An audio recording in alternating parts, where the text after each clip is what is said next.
Hi guys, welcome to day 3 of Emergency Special Needs Homeschooling. Today we're going to talk about how to implement that visual schedule that we talked about yesterday. If you're just joining us, please go back and watch the first few days and then catch back up with us on day 3. Once again, my name is Rebecca. I'm with AT for Kids. It's the assistive technology program at Little Tennessee Valley Educational Cooperative in Loudon, Tennessee. You can find us at atforkids.com. So before we get started, I want to check in. And can you tell I was playing with the 3D animation on PowerPoint? It's fun, right? Did you get some sun and fresh air yesterday? If you didn't, try to do it today. Weather permitting, of course. But you've got to take care of yourself. You've got to get out. You've got to get sun. You've got to breathe fresh air. And you've got to talk to people. So make sure that you're taking care of yourself through this whole thing. Just the fact that you're here right now watching this video, even if you haven't started doing anything yet, means you're trying. Transitions are hard, even the good transitions that we prepare for. This is not that. So just know you're doing great. So how do we implement a visual schedule? Well, we model it.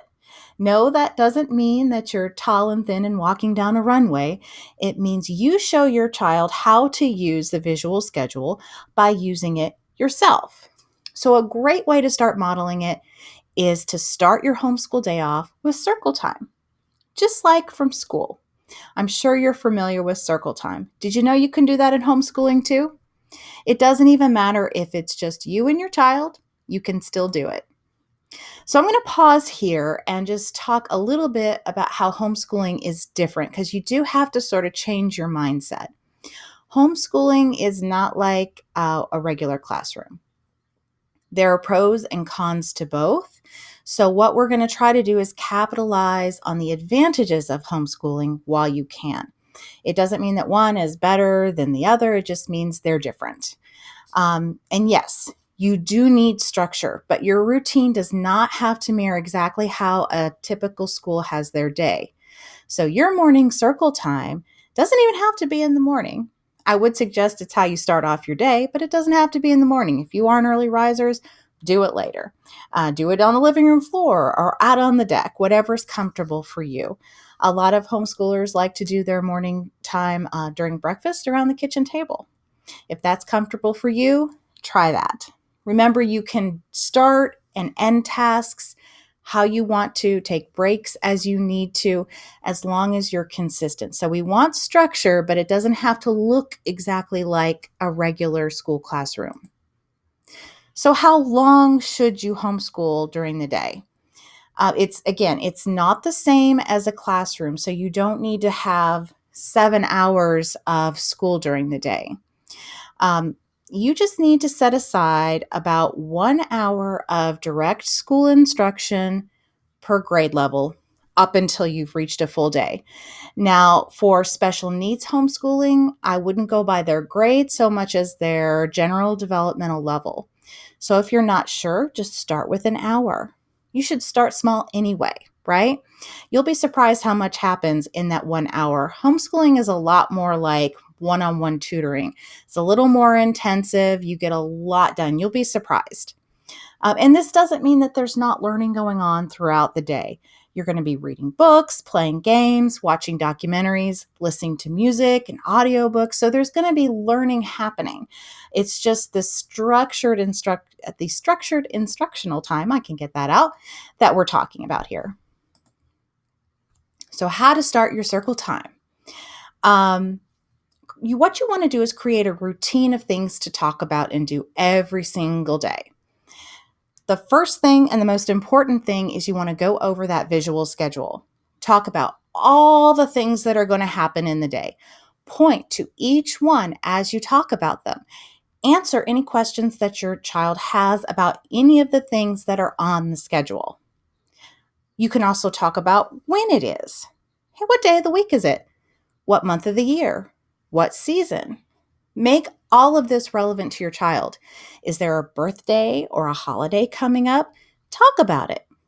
You can also discuss the weather. Does the weather change your plans or how you're going to dress for the day? Just like with Sesame Street, you can have a letter, number, color, shape, or word of the day, or just an overall theme for your day. Talk about that. You can use that simple thing to plan all sorts of easy activities.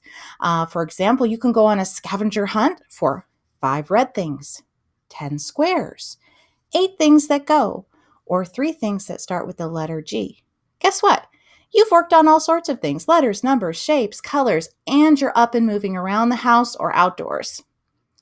Also, use your circle time to practice social skills. Ask your child how they are. If they aren't sure how to respond, give them a response. Give them a question to ask you. Practice this back and forth of polite conversation, even if it's the same scripted conversation every day. That's okay. And make sure to sing songs or say nursery rhymes during this time. Not sure where to start with that? In our today's activities, linked in the description down below and on our website, we've got some songs that are all about following your schedule. So they're perfect for this. Change. Change happens, right? So, as much as we want to provide structure with the visual schedule, we also want to use it as a tool to teach your child to cope with change. They need to learn to be flexible.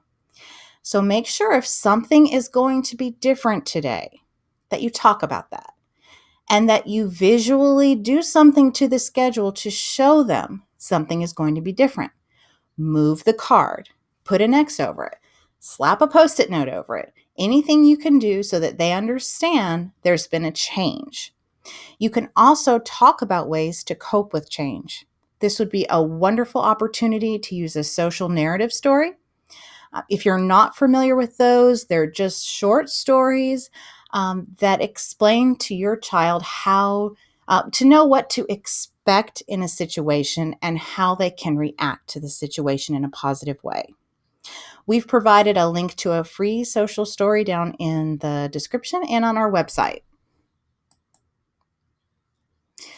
Make your schedule as interactive as possible. However you made it, whether it's with Velcro pieces you move around, or it's just on a page, or it's on the whiteboard, make sure that as you're doing things, you're pulling pieces off. You're moving them to another column. You put a sticker on it or a check mark. Make it tangible so that your child can see right away what they're doing right now and what's coming up next. And just to check in, does your child know how to read the schedule from left to right or top to bottom, depending on how you made it? Are you sure? Because you can't assume. So make sure when you model it that you're showing them the direction that they should be reading the schedule. Sometimes you got to break it down into smaller pieces. A full day schedule might be too much for them. If that's the case, you can use first then or first next then schedules, or you can split the schedule into morning, day, and night, or you can have the child holding on to the piece for the current activity and then exchange it for the next activity. So break it down as much as you need to for it to be understandable to your child. And we're going to provide templates for first then and first next then in the description and on our website. Time. So for time management, you can use a timer. If you've got a kitchen timer, your watch, a timer on your phone. I'm a big fan of visual timers. If you don't have one, you can get free visual timer apps for your phone or iPad that you can use. This will show your child how much longer they have until it's time to transition to the next activity. Or if you've got your schedule tied to very specific times of day, make sure that the schedule is near a clock that is readable for your child or that you can read to them so that they can understand how that's connected. So transitions between activities can be difficult, and a visual schedule does help with that. But you can also add in other visual or auditory cues to help your child, like using the visual timer or a buzzer, a bell, or a song, or changing the lights, lowering them or raising them. All of these will help them understand that a change is happening. So, wrapping up your day.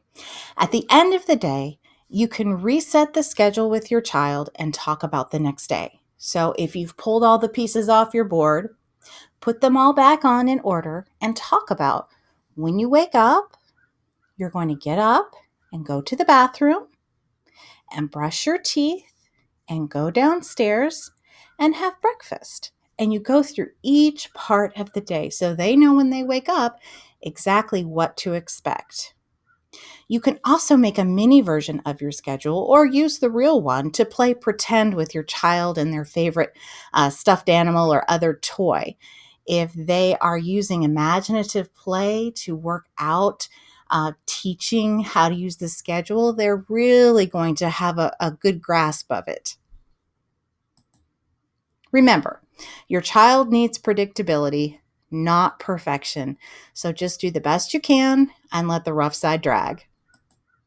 So your homework is to use the visual schedule you've created, even if all it is stick figures on a whiteboard. Just use what you've made as much as possible every single day.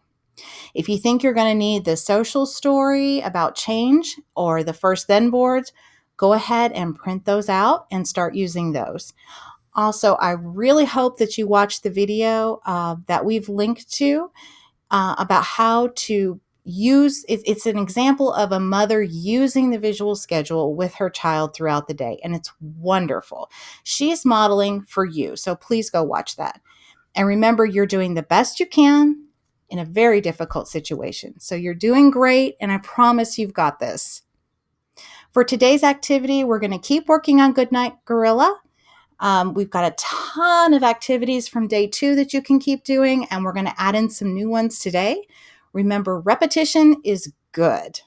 So please go to our website, atforkids.com, for today's activities and other resources mentioned in the video. Next up, reading. Once again, my name is Rebecca with AT for Kids. It's the Assistive Technology Center at Little Tennessee Valley Educational Cooperative in Loudon, Tennessee. And you can find us at atforkids.com. Thank you so much and have a wonderful day.